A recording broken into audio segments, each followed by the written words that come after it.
But to fully master Descript, we need to head to the bottom left-hand side and click on Show Timeline.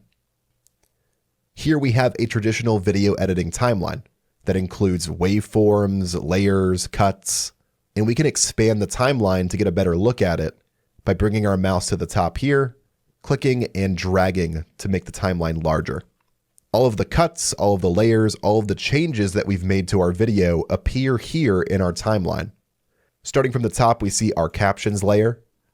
We see our screen recording demo.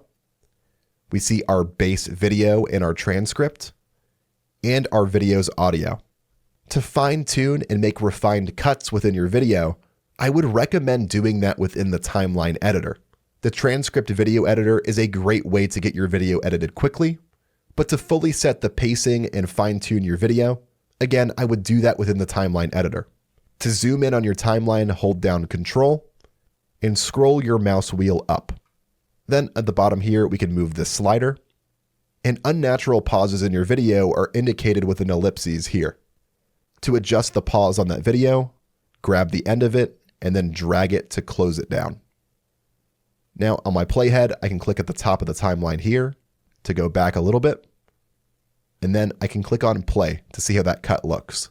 So much time. And that's why I'm so excited to share everything I've learned about Descript. Let's take a look at our toolbar here before moving on.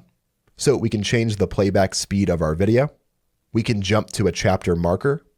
We have some tools here.